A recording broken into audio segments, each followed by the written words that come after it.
¿Tú me dices cuándo arrancamos? ¿Vamos? Sí, bueno, queráis. Bueno, yo estoy grabando. Esta es la entrevista. Patricio Guzmán, de Tomás, tomando uno.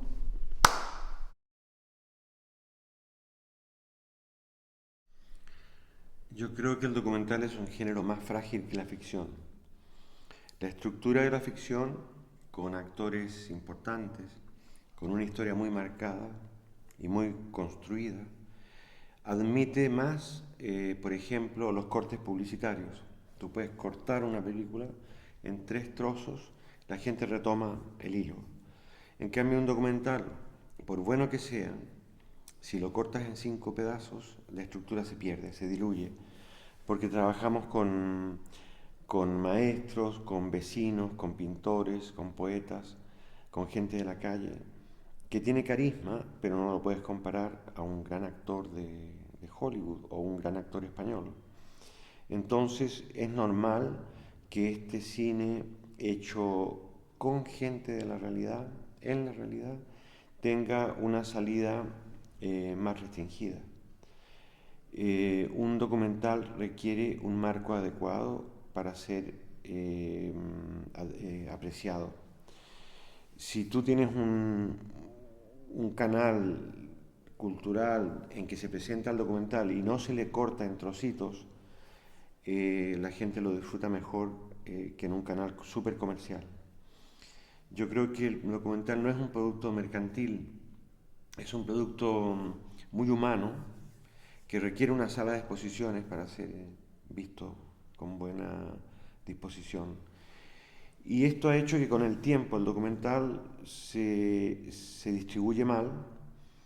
Eh, el documental es un género mal pagado, es un género eh, que tiene muchas dificultades para construir un documental, sobre todo de autor. No estoy hablando del documental del Discovery Channel o de BBC, que están todos hechos por un solo modelo.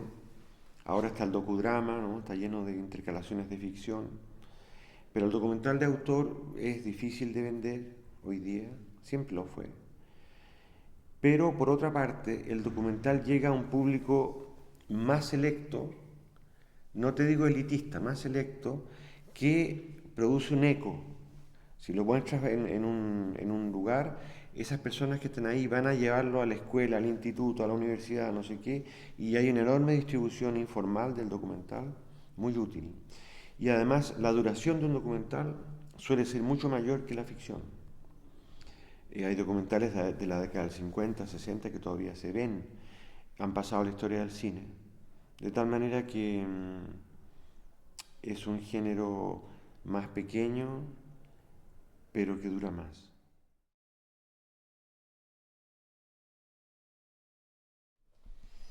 Yo creo que la ficción y el documental, si tienen un objetivo claro, se acercan a la verdad igual, como también una obra de teatro, ¿no? O una obra musical. Digamos que cada cual elige lo que más le guste. Hay cineastas apasionados por el documental y otros que les gusta la ficción. Eh, y hay documentales que parecen ficción y hay ficción que toman recursos del documental. Hay una fusión de géneros hoy día, pero el documental es aquel que cuenta una historia de la realidad con los mismos materiales de la realidad. A mí no me gusta la frontera difuminada, yo creo que son dos cosas bastante diferentes, como es diferente al reportaje y al documental de autor, por ejemplo. Son dos cosas distintas. Algunos realizadores como Saura han hecho estupendos documentales, es el caso de Herzog y de muchos más que han hecho, también Ken Loach ha hecho documental. Y depende, ¿no? Depende. Generalmente, algunos cineastas de ficción creen que cuando hacen un documental descienden un escalón, ¿no? Se supone que es más fácil, ellos dominan mejor todo. Craso error. Cuando la gente que hace eso generalmente se pega contra el muro. Recuerdo que Pilar Miró trató de hacer varios documentales bastante malos porque ella creía que era un escalón menor. Yo creo que es un error.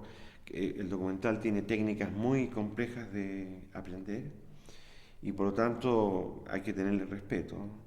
Hacer una película de ficción de 90 minutos cuesta mucho menos que hacer un documental de 90 minutos. Un documental se monta en 9 meses, 8 meses, y una ficción no. La ficción es una estructura que ya viene prearmada de antes de ser filmada. El guión es de hierro, el equipo es militar, la disciplina es militar. Hay un primer asistente, un segundo asistente, tercer asistente, director de fotografía, ayudante, foquista, el que carga los chasis. Digamos que todo el mundo se pone en una disposición piramidal y se construye una historia prevista de antemano. Por supuesto que hay improvisación también, hay momentos en que el director y los actores se inspiran y cambian muchas cosas. Pero en el documental no, el documental parte como un viaje inexplorado, una aventura. Tú no sabes nunca si un documental va a quedar bien o mal, es un riesgo perpetuo. Y eso también hay que considerarlo porque la industria no está dispuesta a financiar riesgos permanentes. La naturaleza misma del documental, es decir, la improvisación, es algo que la industria acepta, pero con muchos peros. Si tal vez hubiera una fórmula para garantizar la calidad, a pesar de tener actores humildes, modestos, gente normal, a lo mejor la industria nos daría más importancia o más medios. Fíjate que no, yo creo que hay que hablar claro. Yo creo que al documental hay que llamarlo por su nombre y crear un público documental. Y para crear un público documental se requieren 20 años, como mínimo. Por ejemplo, en París hay 15 a 16, 18 documentales en la pantalla, en el cine. ¿A qué se debe esto? A que hay una larguísima tradición de cine documental, la gente sabe lo que es un documental y lo prefiere, va a verlo, hay un público formado. En cada gira que yo he hecho por Francia cuando estreno una película, voy a 30, 35 ciudades diferentes, donde hay una sala que da documentales y se llena. Y quieren que el director vaya, explique la película y haya un debate que suele durar mucho tiempo. Este público se formó durante muchos años. Pero hay que decir, esto es documental y esto es ficción. No es necesario poner el título de la película y el realizador. También se pone el género. Se pone psicológico, histórico, terror, documental. Se pone. Yo pienso que hay que hablar claro. Y lo que aquí ocurrió es que después de la transición, todo el movimiento de cineclub se liquidó. Aquí había un movimiento de cineclub estupendo, con gente que iba a ver películas serias, importantes, y que se llenaba la sala, porque el público español es particularmente receptivo. Pero los distribuidores y las universidades dejaron completamente al aire el cineclub, las subvenciones se terminaron, y se terminó el deseo de ver un cine distinto. Crear otra vez ese público es imposible en vista de los distribuidores que hay, porque prácticamente los más prestigiados no han traído nunca una película de Kosakowski, ni de Hedin Hodiman, ni de Nicolás Philibert, ni de Fred Wiseman, ni mía, ni de Cao Guimaraes, ni de nadie. Es decir, estos distribuidores calificados de prestigiosos tampoco conocían el documental. Si vas a San Sebastián, hay una sección que se llama Zabaltegui o algo así que te pone documentales, pero nunca va a la selección oficial. Muy raras veces un documental va a la selección oficial. Y eso es malo porque en Cannes tú puedes ir a la selección oficial, puedes ir a la misma selección oficial, puedes ir a un certain regard y por lo tanto tu película está al mismo nivel que las demás, pero se dice que es un documental. Venecia también admite en la selección oficial algunos documentales. De hecho, el último película que ganó en Venecia, El León d'Oro, es una película italiana de Rossi, que vive en Estados Unidos. Y por ejemplo, en el Festival de Locarno, que también es un gran festival, ganó una película documental española de Patiño. Entonces, volviendo atrás, si aquí hubiera, la única fórmula sería crear una sala diferente donde empezaras a dar documental de vez en cuando. Elegir documentales que tengan mucho gancho para ir metiendo poco a poco en el espíritu del espectador la posibilidad del cine de no ficción. Pero es un trabajo que requiere el distribuidor tiene que tener una fuerte vocación, un deseo de cambio, ¿te fijas? Un deseo de innovar. Y ese agente cultural no sé si existe o no.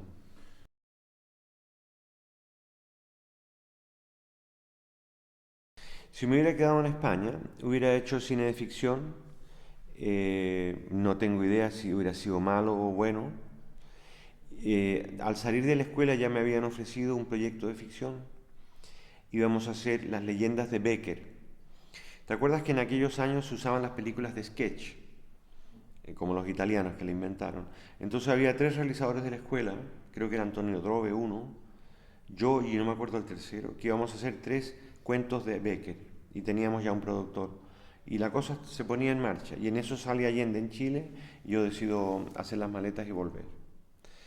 Y en Chile era fácil, porque era tan espectacular lo que pasaba en la calle que lo que había que hacer era guardar los guiones que tenías y salir a la calle a filmar. No te quiero decir que tú salgas a la calle también sin ningún plan en la cabeza, bueno, o escrito, pero el proceso era colectivo, entusiasta, participativo y había que estar afuera, había que estar en las fábricas, en la calle misma, en los cordones industriales, en fin, había que moverse por Santiago y ver esa especie como de gran ilusión que puso en marcha el pueblo entero. Entonces, desde que yo llegué hasta que salí, filmé 4 largometrajes documentales, sin parar. Estuve filmando, digamos que vivía para filmar, era una cosa poco frecuente. Todo el día con una cámara en la calle.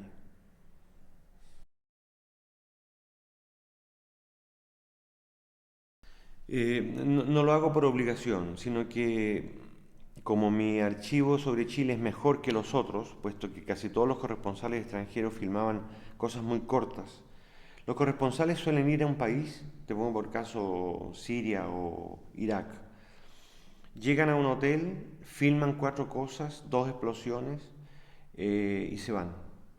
Generalmente le compran esas explosiones a los cineastas que hay allí, que graban por teléfono o como sea, porque ellos no llegan al frente de combate porque no se atreven a ir. Y se van. Y de Chile había eso. El Quilapayún cantando un trocito de una canción, Allende saludando con un pañuelo, el edificio de la Moneda, un desfile que pasaba y punto. Cuando busqué materiales en la INA, que es el Instituto Nacional del Audiovisual en París, que tiene un archivo muy grande, encontré planos interesantes, hay planos interesantes, pero la mayoría son tan breves que no te dan para construir una secuencia, no tienen extensión, no tienen peso. Entonces, finalmente, no me quedaba más remedio que recurrir a mis planos que eran mejores. Era como una necesidad, te fijas, era como decir, ya que tengo yo los planos mejores, voy a tener que usarlos porque los otros son peores. Y por eso he caído en ese abuso que tú mencionas, que por otra parte es relativo, ¿eh? Porque cada película es diferente y cada película va por otro camino. Así es que, bueno, la realidad misma me llevó por ahí. Pero no hay una intención de dar una nueva lectura a esas imágenes con el nuevo montaje. Sí, Eso es muy pero interesante. tienes razón, tu observación es muy interesante, pero yo no lo hago conscientemente, no lo hago conscientemente. Es una cosa que me... Porque primero concibo la idea general y luego digo, bueno, ¿qué pongo aquí, qué pongo acá? Y ahí surgen los problemas del archivo. Pero, por ejemplo, en el caso Pinochet utilicé mucho archivo de la Alta Corte Británica de Justicia, que tiene un archivo de todos los juicios que se han celebrado después de la guerra.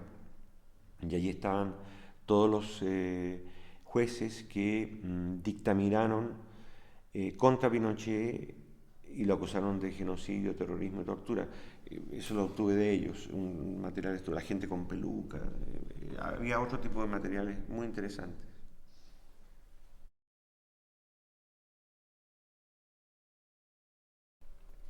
Yo creo que cuando tú comiences a hablar de algo que te pasó a ti, inmediatamente enganchas al espectador. Es decir, si arrancas con una anécdota que te ocurrió en Londres o en Chile o en otro sitio y que tiene relación con lo que va a venir, tienes un estupendo punto de arranque que interesa inmediatamente al espectador, porque el espectador se siente más cerca tuyo si cuentas una historia tuya. Si arrancas con el gran tema jurídico del caso Pinochet o qué sé yo, la memoria histórica en Chile, arrancas como un ensayo, con un título serio y un capítulo denso. Si arrancas con tu propia anécdota histórica que viviste, es completamente diferente. Y yo lo aprovecho casi siempre que puedo.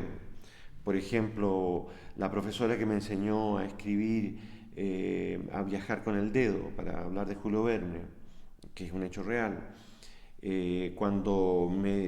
La hija de Allende abrió una caja de caudales y sacó de allí la banda presidencial, el billetero de Allende y también creo que el reloj y su carnet de militante y los puso en la mesa, yo pensé, esta es la manera ideal de pensar, digamos, de entrar con mis manos y decir, esto es todo lo que quedó de Salvador Allende. Y con eso inmediatamente interesa al espectador más que con el gran prócer que nació tal año, tal día, en tal provincia. Es más humano.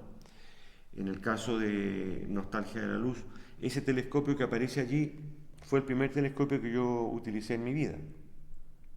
Ese mismo telescopio Bremen, fabricado en Alemania a principios del siglo XX, que está ahí instalado todavía. Es un telescopio que casi no se usa porque ya está superado, pero es una maravilla, es precioso. Lo tienen, es como esas bombas que hay en los cuarteles de bomberos que ya no usan, pero que todos los días alguien le saca lustre.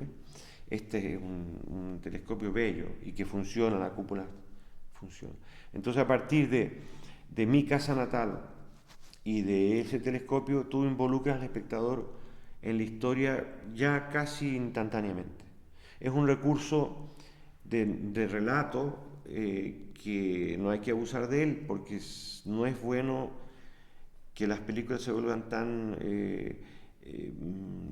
tuyas, tan autoparticipativas. Hay un equilibrio que hay que guardar, ¿no? Entre estar tú mucho o prudentemente un poco, no mucho. Tampoco me gusta parecer yo, ¿no? La autorreferencia es delicada en el documental. Si de repente tú mismo has sido testigo de un hecho muy especial, sí, se justifica que tú entres al campo, pero si no, no. Si no, tu voz basta. A mí me gustan las películas personales porque son muy buenas. Hablar de los padres, de la familia. A mí no me molesta en absoluto esta participación personal del realizador, pero hay que tener cuidado. Eh, bueno, como tú sabes, y todo el mundo sabe, el documental es completamente subjetivo, ¿no? O sea, el documental no es una fotocopia de la realidad, nosotros observamos la realidad, pasa a través de nuestra mirada y sale la película por acá, que es nuestra interpretación personal de lo que hemos visto. Digamos que la mirada da forma a lo que uno mira, ya del solo hecho de mirar. De modo que ninguno de mis películas es objetiva. Lo que pasa es que yo trato de dar la palabra al adversario también, para que haya dialéctica, para que haya lucha de contrarios, para que haya contrapunto. Si la batalla de Chile yo la hubiera hecho exclusivamente con la gente de izquierda, hubiera desaparecido del mapa hace tiempo. Lo bueno que tiene es que aparecen los enemigos, los adversarios políticos de Allende, que hicieron las cosas más innobles para causar el caos que justificó derrocar a Allende. Digamos que hay que hacer de tripas corazón y tratar de... entrevisté a algunos amigos de Pinochet en Londres, que eran gente simpática, pero con lo cual yo no tenía ninguna afinidad y no... Me parecía incomprensible esa gente, ¿no? Amigos de Margaret Thatcher, grandes empresarios, gente de mucho dinero, que ayudó a Pinochet a comprar armas en Londres con gran rapidez. Cuando ese sacerdote dice, me gustaría amar a Pinochet pero en la cárcel, está haciendo lo mismo que yo sentía cuando entrevistaba a los amigos de Pinochet, porque eran muy simpáticos, pero quizás qué cosas han hecho en Chile, porque por ejemplo uno de los amigos de Pinochet que aparece en esa película, Peter Schaub, que es un hombre muy educado, vivió muchos años en Chile y debe haber amasado una fortuna porque era amigo del poder total. Imagínate las facilidades comerciales que le debe haber dado ese señor, deben haber sido infinitas. Entonces, yo te diría que lo importante es entrevistar al adversario, pero no hacerse cómplice de él, no tutearlo ni decirle don, sino que hacer la pregunta fríamente, porque uno cae rápidamente en la trampa de hacerse cómplice para hacerse amigo, para que te diga más cosas. Ese es un error.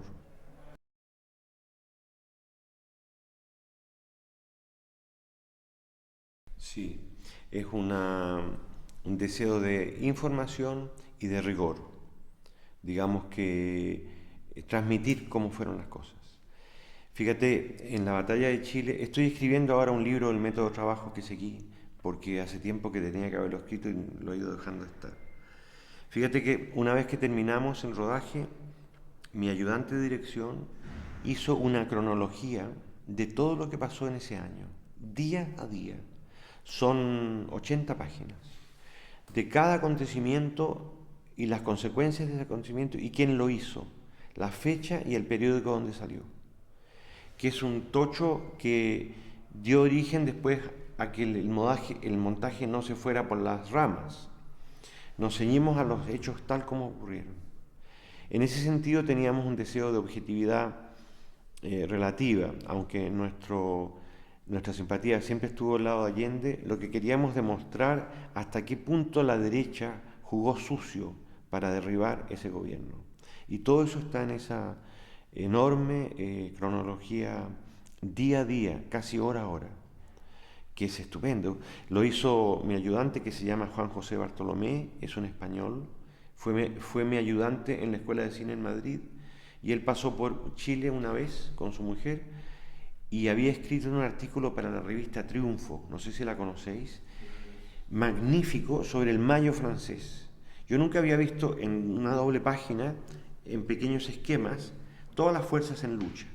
Y yo le dije, Juan José, esto es justo lo que yo necesito, una persona que me desglose los acontecimientos simultáneos en una página, o en 20, pero que tenga esa capacidad de disociar cada hecho. Y le propuse trabajar juntos, y iba camino de Perú, tomó el avión, yo lo pensé mejor, le escribí a Perú y volvió, yo le pagué el pasaje y se quedó un año entero en Santiago. Fue mira, Juan José estaba mucho mejor preparado que yo porque era sociólogo y economista y además cineasta. Digamos, yo tenía más experiencia como cineasta, pero él tenía más experiencia para conceptualizar un tema tan complejo como el que en ese momento ocurría en Chile. Y para nosotros fue una ayuda básica. En el caso Pinochet también hicimos un recuento, pero enormemente preciso, con Carlos Castresana, con Ernesto Kaiser, el periodista del País, muy a fondo, y con Andy McInty, que era el jefe de Amnistía Internacional en Londres, escocés. Y espérate, para la película, bueno, para Nostalgia de la Luz leí no menos de 34 libros de astronomía para poder entender cosas que antes no entendía. Pero faltan cosas más. Para El Nombre de Dios, como yo no sabía nada de la Iglesia Católica, contraté al jefe del partido Izquierda Cristiana, que era amigo mío, y lo traje, él vivía en Buenos Aires, lo traje a Madrid y estuvimos una semana, él me estuvo diciendo todo lo que la iglesia había hecho en Chile. Y una chica lo sacaba a máquina, para saber qué era la iglesia en ese país, porque yo no la conocía, no tenía una idea profunda de cómo opera una iglesia en un país como Latinoamérica, en ese lugar. Entonces siempre hay una investigación que no es científica, pero que trata de llegar lo más lejos posible para sentirte más libre a la hora de filmar.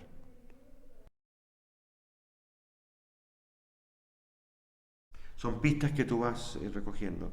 Es muy común en la localización que tú vas de un hilo te lleva a otro, y a otro, y a otro, y a otro.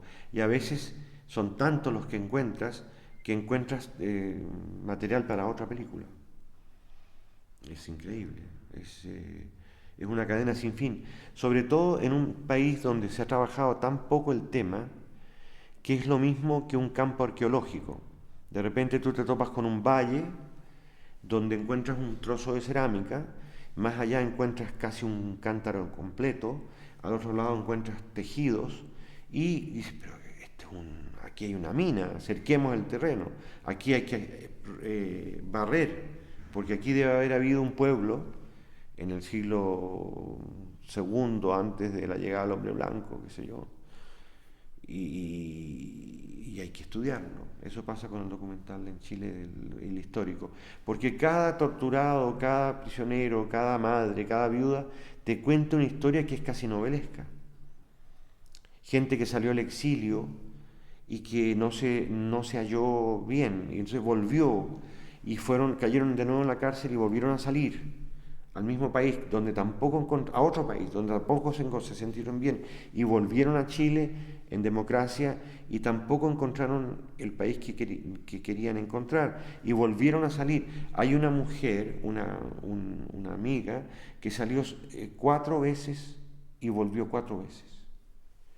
Eso ya es una película. ¿Cómo es posible tal desarraigo y cómo es posible haber cedido a ese impulso? Porque si tú ya vas 2 veces te das cuenta de que el país que dejaste ya no es el mismo, tienes que acostumbrarte. Pero no, insistía en encontrar uno y no encontró ninguno. Y así vas, vez tras vez, encontrando historias muy interesantes. Yo creo que sí, que cuando tú te metes en una familia, en un grupo humano, y haces preguntas, de alguna manera provocas en esa familia una reacción que te lleva a otros personajes y a otras situaciones. Digamos que eres un suave provocador, porque a mí no me gusta presionar mucho a la gente. Te pongo un ejemplo concreto. Entrevistando al médico de memoria obstinada, que se llama Álvaro Undurraga, que es un hombre de barba, tiene un aspecto un poco oriental, parece un árabe, ¿no? o un israelita, y habla muy despacio, muy ponderado, parece un catedrático, apenas se le oye, en fin. Bueno, él fue al Estadio Nacional a ayudar, simplemente porque era un hombre buena persona. Y ahí yo me lo encontré. Y salvó a mucha gente, curó a mucha gente, etc. Y detrás de él estaban sus 4 hijas y su mujer.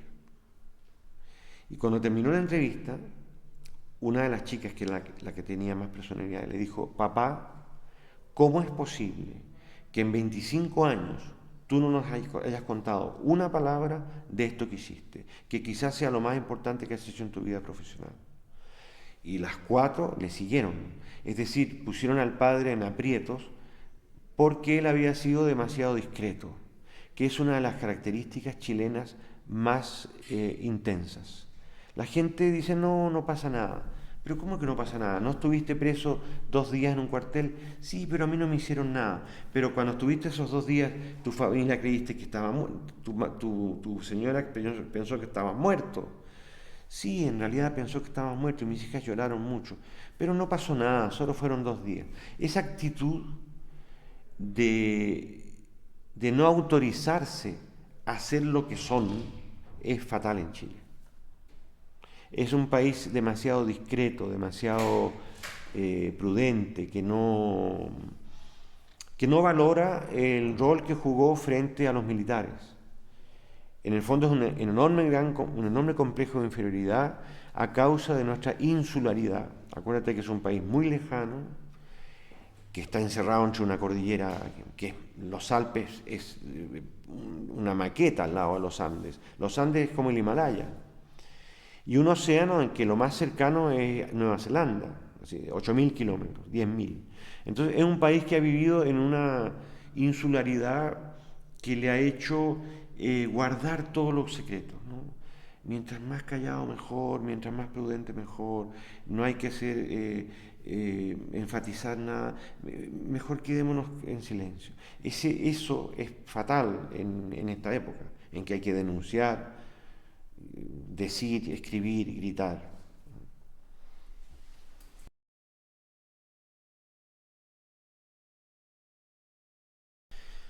Yo creo que en vista que la distribución documental es un defecto casi perpetuo del género, no tenemos un blockbuster que distribuya nuestras películas en todo el mundo, en vista de la desconexión enorme que hay entre Francia, España, Suiza, México, la producción la desconocemos, es fundamental la creación de asociaciones de documentalistas, que no solamente sean clubes de reunión y de intercambio estético, que también es interesante, sino que divulguen el documental, que traigan a los realizadores y que creen un movimiento de interconexión creativa, artística, documental.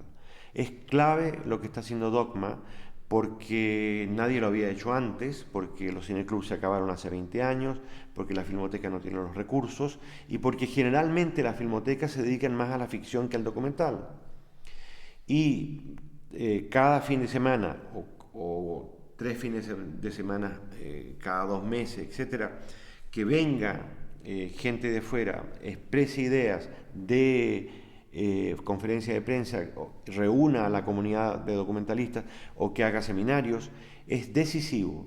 No solamente para que los de aquí crezcan más y ahorres tiempo, porque lo que hace una clase no es enseñarte a hacer documental, lo que te hace es ahorrar tiempo para llegar más rápido a tu propósito. Son fundamentales. Y hay en Buenos Aires, hay en Francia, en Chile hay una también, en Nueva York hay otra. Digamos, hay distintos enclaves donde los profesionales llegan a dar clases. También hay universidades que lo hacen. Pero Dogma es particularmente interesante porque es un grupo civil. Es la sociedad civil que se reúne documental a hablar. No depende de nadie, hay una independencia clave. Ya sé que hay que pedir subvenciones y ayudas, ¿no? Eso es normal. Pero quiero decirte que no es lo mismo crear una asociación en medio de Madrid que pegado al museo tal porque ya te dan una línea editorial que no es libre. Y en este caso es totalmente libre. Y el consejo que lo dirige es democrático y eso es muy, muy interesante. Yo hago todo lo posible por hablar de Dogma allí donde vaya, para que vengan, para que ayuden, etcétera, para que conozcan que hay un grupo que los puede invitar. Hay muchos cineastas de Suiza, de Austria, que dicen, bueno, de España no sé dónde ir, porque como la Cinemateca está en crisis y todo el mundo está en crisis, pero resulta que Dogma vive en la crisis, porque resulta que se habla mucho de la crisis, pero yo desde que estoy chico estoy en crisis. Desde mi primer documental estoy en crisis porque nunca hemos llegado a tener una estabilidad económica normal. Vivimos gracias a la pasión del documental y porque nos arreglamos en la publicidad, en el documental industrial, en la ficción, en lo que caiga. Pero la crisis es parte de nuestra vida. Entonces, como todos se declaran en crisis y Dogma no, estas son las organizaciones que sobreviven.